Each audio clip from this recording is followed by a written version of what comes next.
నమస్తే. ఇందిరా పార్క్ వద్ద ఉన్నాం. సో రిటైర్డ్ ఎంప్లాయీస్ కోసం బీజేపీ రోజు రీలే నిరాహార దీక్షన. సో మహేష్ ఉన్నారు, బీజేపీ యువ మోర్చా రాష్ట్ర నాయకులు ఉన్నారు. ఒకసారి మాట్లాడదాం. అన్న, ఏంది అసలు ప్రభుత్వం కదలిక లేదు? మరి ఇన్ని పోరాటాలు చేసినా కూడా ప్రభుత్వం నుంచి కనీసం ఉలుకు లేదు, పలుకు లేదు. ఎట్లా చూడొచ్చు? ఈ రాష్ట్ర ప్రభుత్వానికి రాష్ట్ర ప్రజలపైన, రాష్ట్ర ప్రజల క్షేమం పైన, సంక్షేమం పైన ఈ ప్రభుత్వానికి నిమ్మకు నీరెత్తినటువంటి వ్యవహారం ఉంది. ఈ రాష్ట్రంలో మనం చూస్తూ ఉన్నాం.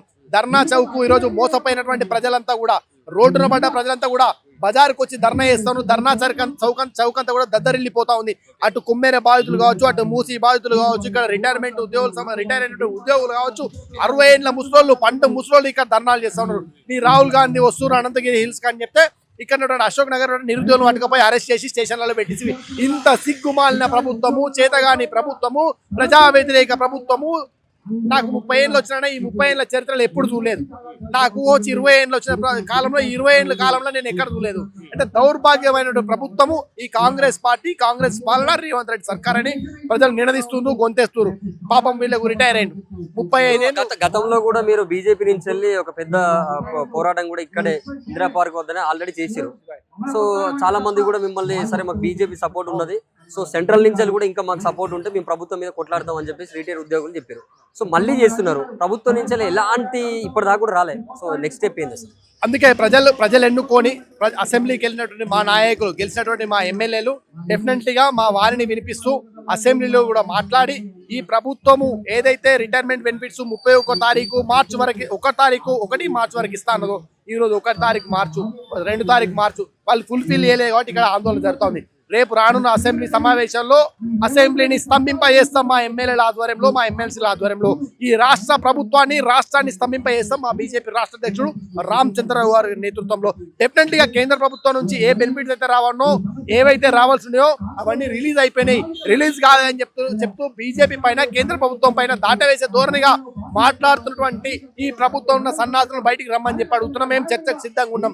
మా రాష్ట్ర అధ్యక్షుడు దోలుకొస్తాం, ఆడ కూర్చున్నాం గన్ పార్క్ దగ్గర, చర్చ పెట్టుకుందాం. ఇప్పుడు ఎందుకు ఈ ప్రభుత్వము, ఇప్పుడు ఎవరికి సంబంధించిన బడ్జెట్ ఈ ప్రభుత్వం కేటాయిస్తుంది 100%. ఎందుకంటే ప్రజల నుంచి వచ్చే డబ్బులతోనే ప్రభుత్వంలో ఉన్నటువంటి కొంతమంది అధికారులకు కావచ్చు, చాలా మంది ఎంప్లాయీస్ కూడా బడ్జెట్ అనేది రిలీజ్ చేశారు. ఎందుకు ఈ ప్రభుత్వం, కాంగ్రెస్ ప్రభుత్వం ఎందుకు రిలీజ్ చేస్తలేదు? బీజేపీ ఎందుకు అంటే మీరు ఏమనుకుంటారు సార్? అదే ఇప్పుడు రాష్ట్ర ప్రభుత్వం అంకెల గారడీ చేస్తుంది తప్ప దాన్ని రిలీజ్ చేయట్లేదు. విద్యాశాఖ, నేను ఎడ్యుకేషన్ కు 7% కేటాయించిన 10,600 కోట్లు అని చెప్పిండు. 10,600 కోట్లు ఈ రాష్ట్రంలో రిలీజ్ చేసినట్టయితే ఇంకా రియంబర్స్మెంట్ 5,000 కోట్లు ఎంతసేపు అన్న? కాలేజీలు బంద్ చేసి విద్యార్థులు ఇంట్లో ఉండే పరిస్థితేనా? చెప్పండి. మరి కాదు కదా.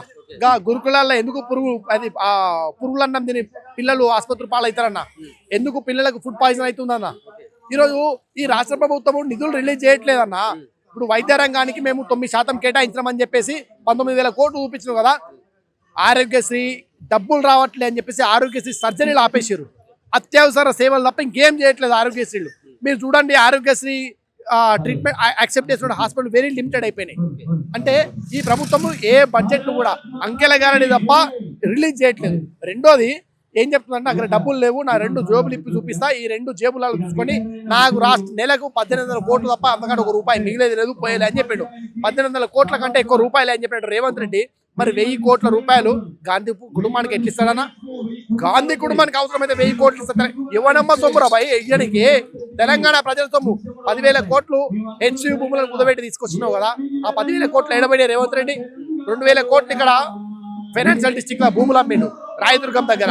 ఆ భూములు అమ్మినట్టు 2,000 కోట్లు ఎడబడినాడు. ఇప్పుడు దాన్ని అడిగితే బీజేపీ ప్రభుత్వం ఆల్రెడీ ఒక విగ్రహం పెట్టింది కదా. సో అదే మన ఎవరితో సర్దార్ పటేల్. సో ఆ విగ్రహం పెట్టారు కదా. సో మరి ఈ రాష్ట్రంలో గాంధీ కుటుంబం ఈ రాష్ట్రానికి ఎంతో చేసినాడు. తెలంగాణ ఇచ్చిన వాళ్ళ ఫ్యామిలీ కావచ్చు, లేకపోతే తెలంగాణకు కావాల్సిన ప్రతి దాంట్లో కూడా గాంధీ ఫ్యామిలీ అది. కానీ రేవంత్ రెడ్డి అనేక విషయాల మీద చర్చించి ఖచ్చితంగా పెట్టాలని చెప్పేసి ఇప్పుడు అక్కడ ఆల్రెడీ పేదోళ్ళ ఇండ్లు మొత్తం కూడా కూల్చడం ఆల్రెడీ స్టార్ట్ అయితేనే ఉంది. సో ఒక పక్క మూసి ప్రక్షాళన అనుకుంటున్నారు. బీజేపీ నుంచి ఎలాంటి సపోర్ట్ ఉంటలేదంట. మరి కేంద్రం మీ నుంచి, మీ బీజేపీ పార్టీ ఈ రాష్ట్రానికి కావాల్సిన బడ్జెట్ లో సపోర్ట్ చేస్తలేరా? ఆ గాంధీ కుటుంబానికి, ఈ గాంధీ కుటుంబానికి సంబంధం ఏదైనా అడుగుతున్నాం. గాంధీ కుటుంబం, ఇట్స్ నాట్ గాంధీ కుటుంబం. రాహుల్ గాంధీ, ఫిరోజ్ గాంధీ వీళ్ళు ఎవరైతున్నారో వీళ్లకు ఆ మహాత్మా గాంధీకి ఏమాత్రం సంబంధం లేదు. ఆయన గాంధీ, ఈయన గాంధీ. వీళ్ళ ఆ వైన్ తీసేసి పెట్టుకున్నంత మాత్రం మేము గాంధీ, వీళ్ళంతా ఫేక్ గాంధులు. కాబట్టి రెండోది, మహాత్మా గాంధీ సంబంధించిన మునిమాను పెద్ద చర్చ అవుతుంది కదా. చర్చ కానీ అందుకే చెప్తున్నా నేను.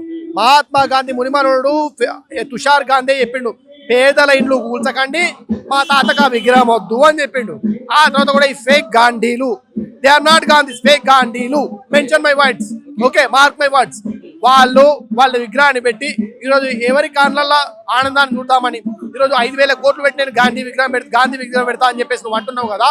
ఈరోజు అక్కడ నుండి మధుబన్ సంబంధించిన అపార్ట్మెంట్స్ ప్రజలు ఎక్కడికి పోవాలని క్వశ్చన్ చేస్తా ఉన్నారు. అదే విధంగా ఈ రాష్ట్ర ప్రభుత్వము మేము కట్టుబడి ఉన్నాం. ఈ రాష్ట్రంలో RRR రావాలని చెప్తే మా నాయకుడు కిషన్ రెడ్డి గారు ఈ రాష్ట్రంలోని ముఖ్య నేతలను తీసుకెళ్లి, అధికారులను తీసుకెళ్లి గడ్కరీ దగ్గర కూర్చోబెట్టి 1000 కోట్లు డిపాజిట్ చేస్తేనే ప్రాజెక్ట్ రిలీజ్ చేస్తారు. 100 కోట్లు డిపాజిట్ చేయించుకొని నీకు ప్రాజెక్ట్ రిలీజ్ చేయించింది ఎవరు? మా కమిట్మెంట్ టువర్డ్స్ తెలంగాణ 10,000 కోట్లు రిలీజ్ చేయించింది ఎవరు? మా నాయకుడు కిషన్ రెడ్డి గారు.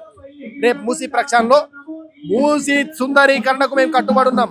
కానీ మూసీ పేరు మీద పేదల ఇండ్లు కూలగొడతా అంటే మేము యాక్సెప్ట్ చేయం. మూసీ పేరు మీద అవినీతి చేస్తా అంటే మేము యాక్సెప్ట్ చేయం. మూసీ పేరు మీద మేము దోచుకుంటాం, దాచుకుంటాం, మాల్స్ కట్టుకుంటాం అంటే మేము యాక్సెప్ట్ చేయమనేది బీజేపీ ఎజెండా.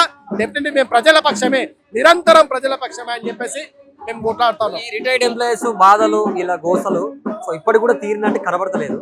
ఇన్ని ధర్నాలు చేసినా కూడా బీజేపీ స్టాండ్ అంటే మీరు ఒకసారి చెక్ చేసుకున్నా కూడా మీరు ఎంత ఒత్తిడి తీసుకొచ్చినా ప్రభుత్వం కొంచెం ఇననట్టుగానే కనబడుతుంది కదా. సో మరి దీనికి ఏంటి అసలు పరిష్కారం ఏంటి? అదే చెప్తున్నామన్నా, మా సంఖ్యాబలం చాలా తక్కువ అసెంబ్లీలో అయినప్పటికీ కూడా మా వాళ్ళు డెఫినెట్ గా వేట సింహాలుగా వేటాడతారు రేపు అసెంబ్లీ లోపల.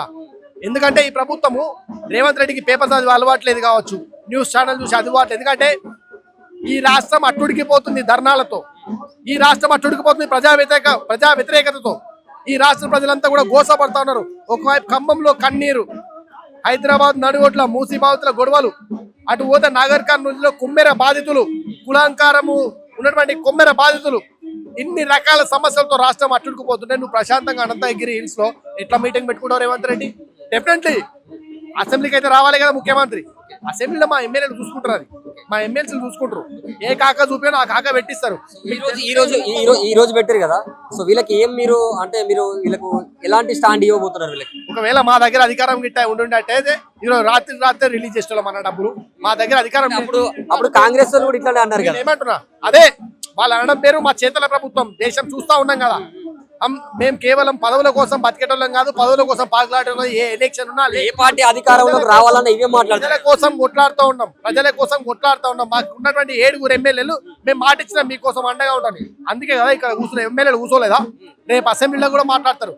రేవంత్ రెడ్డి సూటిగా ఆయన కళ్ళు పెట్టి చెప్తారు, ఈ సమస్యను చూపిస్తారు. టీవీలు చూడకపోవచ్చు కానీ ఆడ అసెంబ్లీ వినాల్సిందే కదా. డెఫినెట్ గా ఈ వీళ్ళకి అండగా భారతీయ జనతా పార్టీ ఉంది.